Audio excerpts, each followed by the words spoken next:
Dear students, hope you all are staying safe and fine. Okay, so in this class today we are going to deal with long run equilibrium in a perfectly competitive market.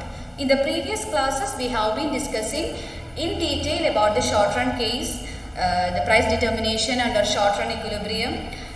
We have explained the total approach, marginal approach, found out the equilibrium of a firm as well as an industry in a short run period.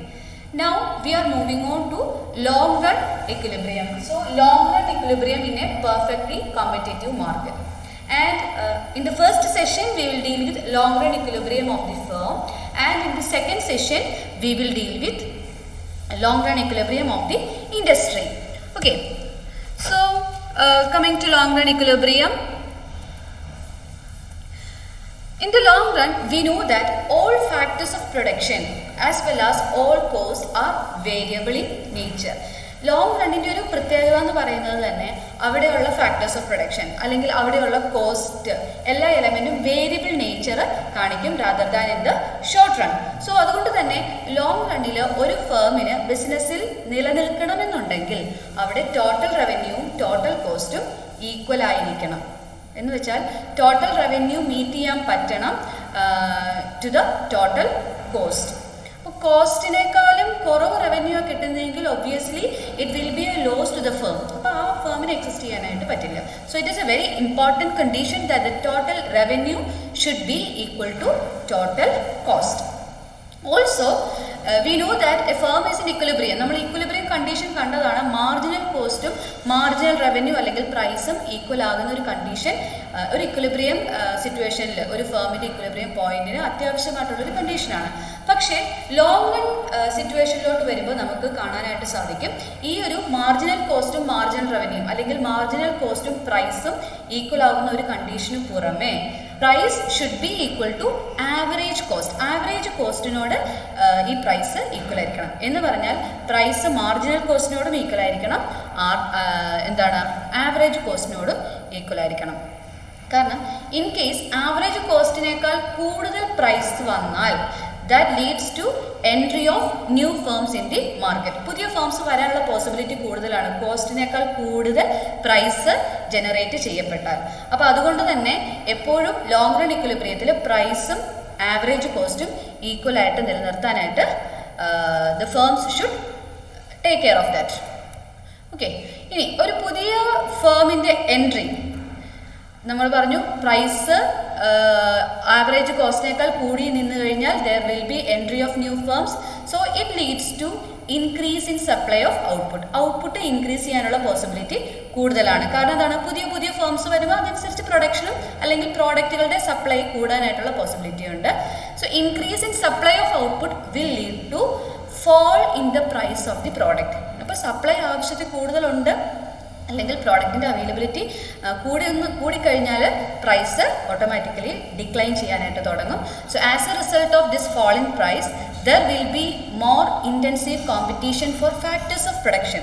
അതായത് supply കൂട്ടണം, supply കൂടുമ്പോൾ factors of പ്രൊഡക്ഷൻ്റെ demand അവിടെ increase ചെയ്യും അല്ലേ.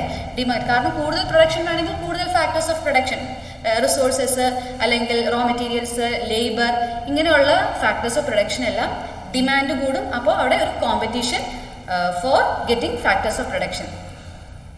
Okay, അപ്പോൾ factors of പ്രൊഡക്ഷൻ്റെ demand അല്ലെങ്കിൽ competition കൂടുന്നതനുസരിച്ച് cost will increase. എന്തുകൊണ്ടാണ്? ഈ പറയുന്ന ഫാക്ടേഴ്സ് ഓഫ് പ്രൊഡക്ഷൻ്റെ ഡിമാൻഡ് കൂടി. അപ്പോൾ നമുക്ക് അവരവരുടെ വില കൂട്ടും, റോ മെറ്റീരിയൽസിൻ്റെ അല്ലെങ്കിൽ ലേബർ ആണെങ്കിൽ ലേബർ ചാർജൊക്കെ കൂട്ടും. അപ്പോൾ നമ്മുടെ കോസ്റ്റ് അതനുസരിച്ച് പതുക്കെ ഇൻക്രീസ് ചെയ്യാനായിട്ട് തുടങ്ങും. So firms will continue entering. അപ്പോഴും ഫേംസ് എൻട്രി ചെയ്തുകൊണ്ടിരിക്കും. കാരണം എന്താണ്? Price is greater than the cost. Average കോസ്റ്റിനേക്കാളും കൂടുതൽ പ്രൈസ് കിട്ടും ഈ മാർക്കറ്റിൽ. അതുകൊണ്ട് firms continue entering the market till the price is equal to average cost. അപ്പോൾ നമ്മളിവിടെ കണ്ടു പ്രൈസ് ഇവിടെ ഡിക്ലൈൻ ചെയ്യുന്നു, കോസ്റ്റ് ഇവിടെ ഇൻക്രീസ് ചെയ്യുന്നു. അപ്പോൾ ഈ ഡിക്ലൈനും ഈ ഇൻക്രീസും കൂടി മീറ്റ് ചെയ്ത് പ്രൈസും കോസ്റ്റും ഈക്വൽ ആവുന്ന പോയിന്റ് വരെ പുതിയ ഫേംസ് എൻട്രി ചെയ്തുകൊണ്ട് ഇരിക്കും. So as a result all firms are earning only normal profits. അപ്പോൾ അതുകൊണ്ട് തന്നെ ഈ ഒരു സിറ്റുവേഷനിൽ എപ്പോഴും ഫേം എക്സിസ്റ്റ് ചെയ്യാനായിട്ട് ശ്രമിക്കും. അതുകൊണ്ട് എപ്പോഴും ലോങ് റണ്ണിൽ ഒരു മാർക്കറ്റിൽ ഫേംസ് നോർമൽ പ്രോഫിറ്റ്സ് ആയിരിക്കും അറ്റൈൻ ചെയ്യുന്നത്. ഇനി തിരിച്ച് പ്രൈസ് ആവറേജ് കോസ്റ്റിനേക്കാൾ കുറവാകുന്ന ഒരവസ്ഥ, അതിനും പോസിബിലിറ്റി ഉണ്ട്. അപ്പം അങ്ങനെ വന്നു കഴിഞ്ഞാൽ എന്ത് സംഭവിക്കും? ഫേംസ് ലോസ് മേക്കിംഗ് ഫേംസ് ആയിട്ട് മാറും. So price is lower than average cost leads to loss making by the firms. So അങ്ങനെ ലോസ് മേക്കിംഗ് ആയിക്കഴിഞ്ഞാൽ it make the firms to quit the ഇൻഡസ്ട്രിയിൽ നിന്ന് പുറത്തു പോകുന്നതാണ് അവർക്ക് നല്ലത്. കാരണം ലോസ് മേക്കിംഗ് ആയിട്ട് എക്സിസ്റ്റ് ചെയ്താൽ that will be increasing the loss ഉള്ളി അല്ലേ. അപ്പോൾ അതുകൊണ്ട് തന്നെ ഈ ഫേംസ് നിലനിൽക്കാൻ പറ്റത്തില്ലാത്ത അത്രയും ലോസിലോട്ട് പോയി കഴിഞ്ഞാൽ ദേ വിൽ എക്സിറ്റ്. അങ്ങനെ ഫേംസ് ക്വിറ്റ് ചെയ്ത് കഴിഞ്ഞാൽ നമുക്കറിയാം നമ്പർ ഓഫ് ഫേംസിന്റെ എണ്ണം കുറയുന്നു, ഔട്ട്പുട്ട് കുറയും, അല്ലെങ്കിൽ supply of the product will decrease. അങ്ങനെ സപ്ലൈ അല്ലെങ്കിൽ ഔട്ട്പുട്ട് കുറയുമ്പോൾ തൊട്ട് മുന്നത്തെ കേസിന്റെ നേരെ ഓപ്പോസിറ്റ് സിറ്റുവേഷൻ വരും. എന്ത്? പ്രൈസ് ഇൻക്രീസ് ചെയ്യും. കാരണം നേരത്തെ അത്രയും പ്രോഡക്റ്റുകൾ ഇപ്പോൾ അവൈലബിൾ അല്ല. അതുകൊണ്ട് പ്രൈസ് പതുക്കെ പതുക്കെ ഇൻക്രീസ് ചെയ്യാനായിട്ട് തുടങ്ങും. ഓക്കെ, ഇനി ഈ ഒരു ഫേംസ് ഇൻഡസ്ട്രിയിൽ നിന്ന് ക്വിറ്റ് ചെയ്യുന്നത് കൊണ്ട് തന്നെ ഫാക്ടേഴ്സ് ഓഫ് പ്രൊഡക്ഷന്റെ ഡിമാൻഡും അവിടെ കുറയും. നേരത്തെ പറഞ്ഞ പോലെ പുതിയ ഫേംസ് വരുമ്പോൾ കൂടുതൽ ഫാക്ടേഴ്സ് ഓഫ് പ്രൊഡക്ഷൻ വേണം. ഉള്ള ഫേംസ് എക്സിറ്റ് ചെയ്യുമ്പോൾ അവിടെയുള്ള ഫാക്ടേഴ്സ് ഓഫ് പ്രൊഡക്ഷന്റെ ഡിമാൻഡ് കുറയും. കാരണം നേരത്തെ ഡിമാൻഡ് ചെയ്ത് അത്രയും ആൾക്കാർ ഇപ്പോൾ ഡിമാൻഡ് ചെയ്യുന്നില്ല. അപ്പോൾ പതുക്കെ പതുക്കെ ഈ ഫാക്ടേഴ്സ് ഓഫ് പ്രൊഡക്ഷന്റെ ഡിമാൻഡ് കുറയുകയും കോസ്റ്റ് താഴ്ന്നു വരും. അപ്പോൾ ഫാക്ടേഴ്സ് ഓഫ് പ്രൊഡക്ഷന്റെ ഡിമാൻഡ് കുറയുന്നതനുസരിച്ച് അതിന്റെ വിലയും കുറയും. അപ്പോൾ പ്രൊഡ്യൂസേഴ്സിന്റെ കോസ്റ്റ് കുറയും. ഇനി അതിനോടൊപ്പം തന്നെ firms will continue leaving the industry until the price is equal to average cost. അപ്പോൾ ഇവിടെ പ്രൈസ് ഇനീഷ്യൽ കേസിൽ എന്താണ്? പ്രൈസ് ആവറേജ് കോസ്റ്റിനേക്കാളും കുറവായിരുന്നു. ഫേംസ് എക്സിറ്റ് ചെയ്ത് കഴിഞ്ഞപ്പോൾ പ്രൈസ് പതുക്കെ പതുക്കെ ഇൻക്രീസ് ചെയ്യാൻ തുടങ്ങി, കോസ്റ്റ് പതുക്കെ പതുക്കെ കുറയാൻ തുടങ്ങി. അങ്ങനെ പ്രൈസിന്റെ ഇൻക്രീസും കോസ്റ്റ് ഡിക്രീസും ചെയ്ത് ഒരു പോയിന്റിൽ പ്രൈസും കോസ്റ്റും ഈക്വൽ ആയിട്ട് വരും നേടം വരെ ഫേംസ് എക്സിറ്റ് ചെയ്യും. പ്രൈസും കോസ്റ്റും ഈക്വൽ ആയിട്ട് വന്നാൽ അറ്റ്ലീസ്റ്റ് നഷ്ടമില്ലാതെയെങ്കിലും ഫേംസിന് മാർക്കറ്റിൽ റൺ ചെയ്യാനായിട്ട് പറ്റും. Thus firms remaining in the field are making only normal profits. അപ്പോൾ ഇവിടെയും പ്രൈസ് ആവറേജ് കോസ്റ്റിനേക്കാൾ കുറവാണെങ്കിൽ ഈ ഒരു സിറ്റുവേഷൻ വരും. അവിടെയും നോർമൽ പ്രോഫിറ്റ് മാത്രമേ ലോങ് റണ്ണിൽ ഒരു ഫേമിന് അറ്റൈൻ ചെയ്യാനായിട്ട് പറ്റുള്ളൂ. So we understood that in a perfectly competitive firm under a long run equilibrium situation there are two conditions to be fulfilled. First is price is equal to marginal cost and the second one is price is equal to average cost. So just refreshing your idea about marginal cost and average cost. Marginal cost means change in total cost when additional unit is produced. ഒരു additional unit commodity produce ചെയ്യുമ്പോൾ total കോസ്റ്റിൽ വരുന്ന വ്യത്യാസത്തിനെയാണ്, ഡിഫറൻസിനെയാണ് marginal cost എന്ന് പറയുന്നത്. Average cost എന്ന് പറയുന്നത് നമ്മൾ total കോസ്റ്റിനെ total number of goods produced, output എത്രമാത്രം പ്രൊഡ്യൂസ് ചെയ്തോ അത് വെച്ച് ഡിവൈഡ് ചെയ്യുമ്പോൾ നമുക്ക് കിട്ടുന്നതാണ് ആവറേജ് കോസ്റ്റ്. അപ്പോൾ ഈ ആവറേജ് കോസ്റ്റും മാർജിനൽ കോസ്റ്റും പ്രൈസിനോട് ഈക്വൽ ആയിട്ട് നിൽക്കുന്ന ഒരു സിറ്റുവേഷനാണ് ലോങ് റണ്ണിൽ ആവശ്യമുള്ളത്. Therefore, we can create a double condition of long run perfectly competitive equilibrium. Price is equal to marginal cost is equal to average cost.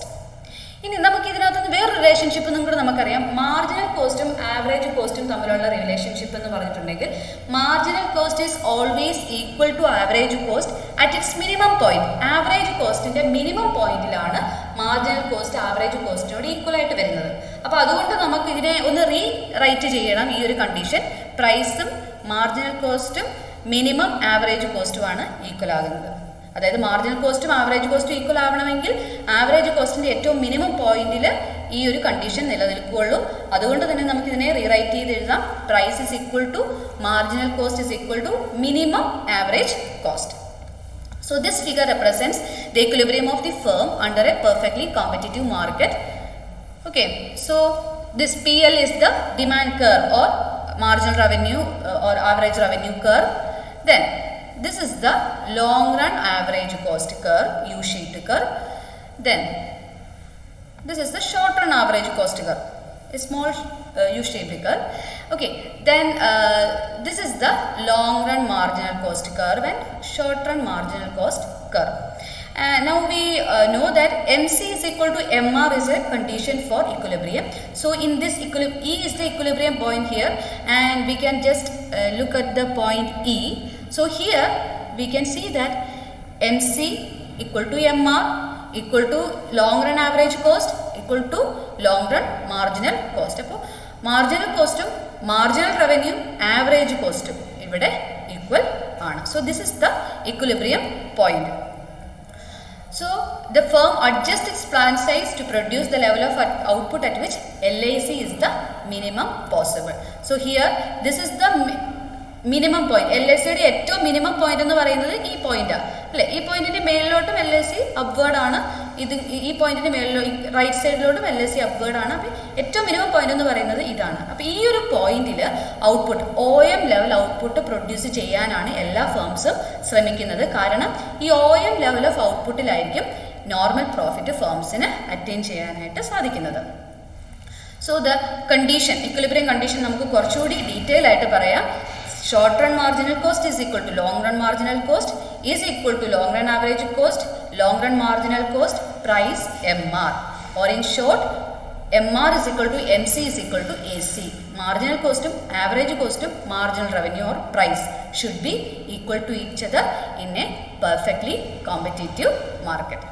At this minimum long run average cost point, the firms will be in the optimal capacity producing equilibrium level of output. So that is all about long run equilibrium in a perfectly competitive market. In the coming session, we will deal with long run equilibrium in the case of an industry under a perfectly competitive market. Thank you.